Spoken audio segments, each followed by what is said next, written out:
Далее в эфире новости, в студии Надежда Саханская. Здравствуйте. Коротко о темах этого выпуска. Остается несколько дней до традиционной осенней прямой линии Айсена Николаева. Расскажем, куда можно направить свой вопрос и какие темы остаются самыми актуальными.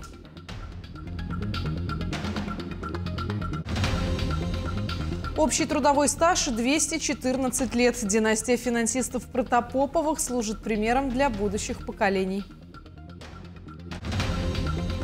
Лучшие спортсмены Якутии по танцевальному спорту в эти дни интенсивно тренируются к рейтинговым соревнованиям. Арена Триумфа встретит не только юных звезд из столицы республики, но и гостей из других городов.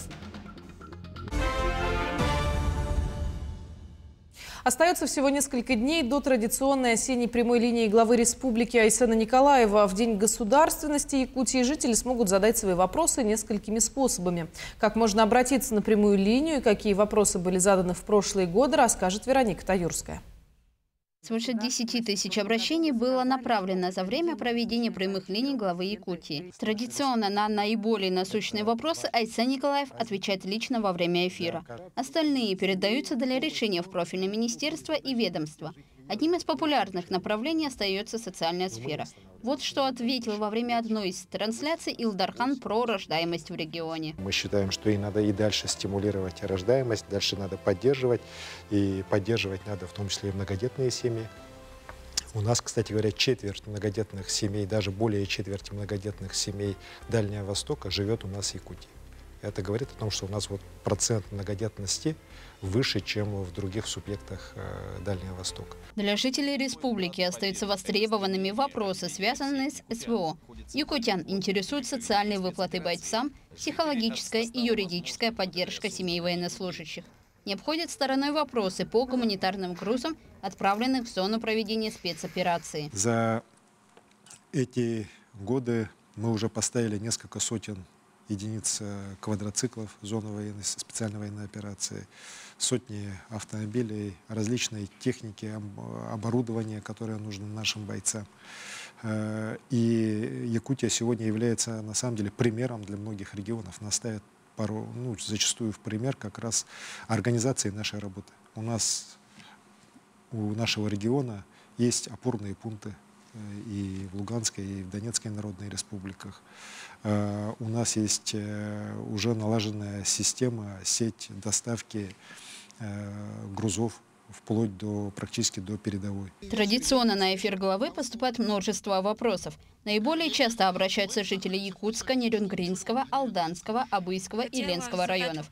Якутяне обращаются по переселению с аварийного жилья, строительству объектов, транспорту и дорожному хозяйству, благоустройству, жилищно-коммунальному хозяйству и энергетике, здравоохранению, образованию, социальным выплатам. В этом году якутяне могут задать вопросы несколькими способами. За моей спиной вы видите колл-центр, который находится по номеру, код города Якутска 8 41 12 506 006.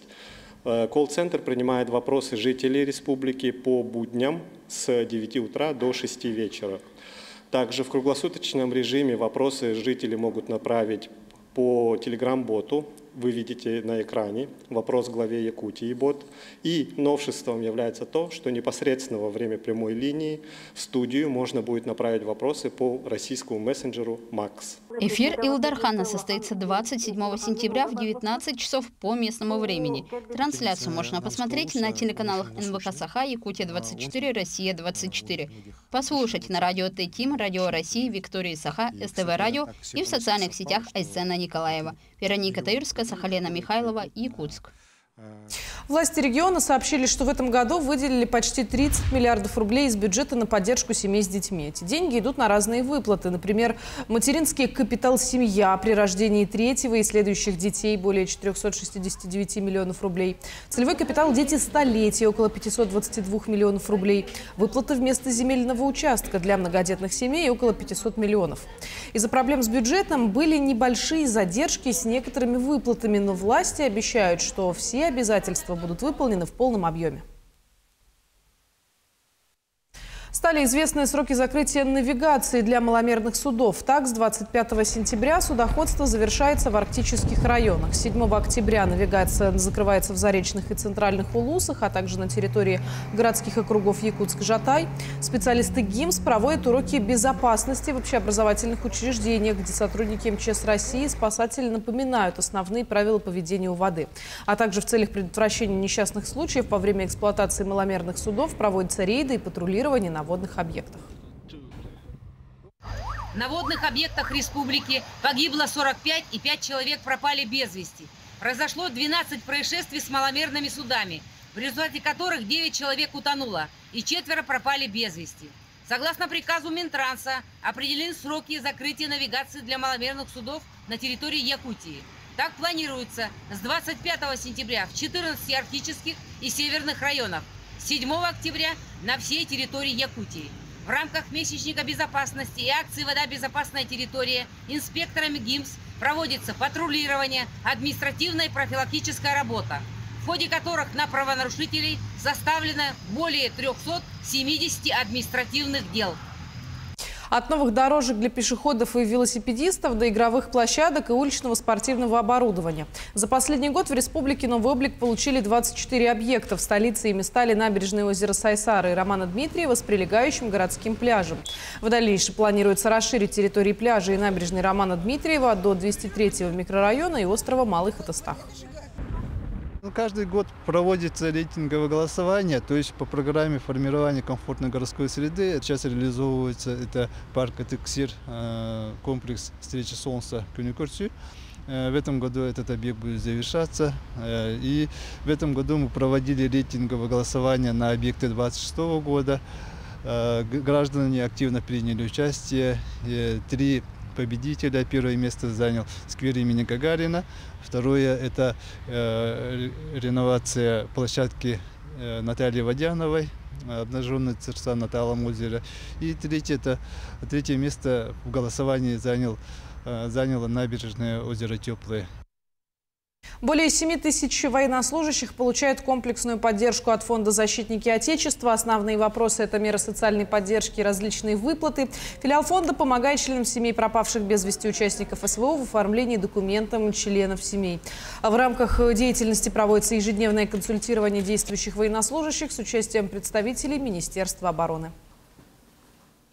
25 сентября филиал фонда совместно с Центром занятости населения города Якутска проводит акцию «В кругу своих» для участников специальной военной операции и членов их семей.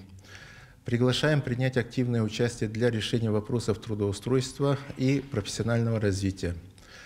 В программе акции собеседования с ведущими работодателями Якутска, подбор вариантов работы, консультации по программам профессионального обучения и дополнительного образования, помощь в составлении и оформлении резюме.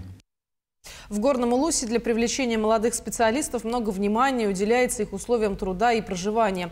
Сегодня в 11 образовательных организациях района в общем счете работают 88 молодых педагогов. В этом учебном году пришло 17 молодых специалистов. В Бердигистяхской школе имени Семена Данилова с каждым годом увеличивается число молодых учителей. Благодаря новому светлому зданию и дети, и учителя стали стремиться к учебе и знаниям. Так, в этом году в новую школу прибыли всего 7 специалистов. Стремление учителей Горного Улуса к саморазвитию играет ключевую роль в повышении качества образования. В прошлом году я окончила магистратуру Института психологии Северо-Восточного федерального университета. С этого месяца я пришла работать по специальности тьютера. Школу я заканчивала эту же. Получается, мои учителя теперь мои коллеги. Мне очень нравится тут работать. Школа новая совсем, условия хорошие. В Амгинском районе в 3 общеобразовательных школах открылись группы продленного дня с охватом в 115 детей, в том числе 10 детей-участников СВО. Начиная с этого учебного года в 5 продленных группах стартовали учебные занятия. Дети остаются в школе после основных занятий, занимаются внеурочной деятельностью, выполняют домашние задания. На днях прокуроры Амгинского района вместе с начальником управления образования выехали познакомиться с работой продленной группы в селе Битюнь. Администрацией района проведен опрос родителей. Установлена актуальность и востребованность данной услуги. В бюджет района предусмотрено дополнительное финансирование в размере 2 миллионов рублей. Подготовлены дополнительные помещения в образовательных организациях. Благодаря взаимодействию прокуратуры с органами местного самоуправления удалось решить вопрос открытия 1 сентября 2025 в 3 школах района группы продленного дня с охватом 115 детей, в том числе 10 детей, участников специальной военной операции.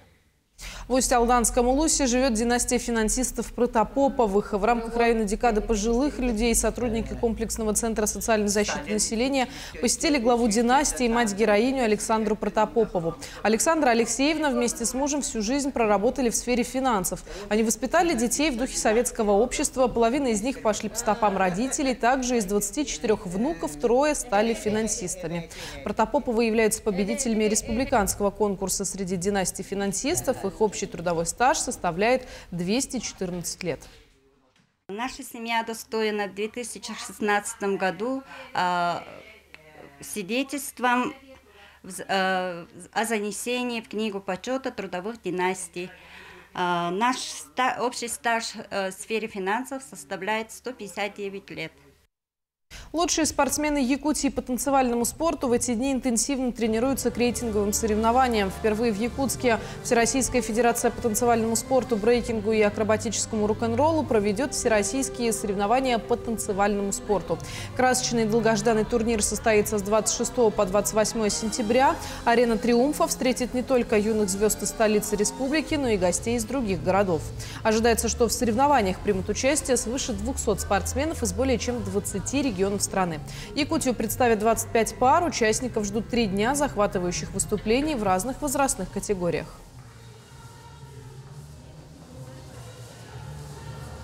Проводит у нас сейчас тренировки приглашенный тренер из Москвы Лопатин Павел Леонидович. Вот это наш постоянный куратор, который составляет программы для детей, который составляет всю базу, которая должна быть у спортсменов высокого уровня, и, естественно, ее доводит до совершенства. Но стараемся доводить до совершенства. Естественно, я помогаю ему в этом процессе, потому что одному справиться с этим сложно.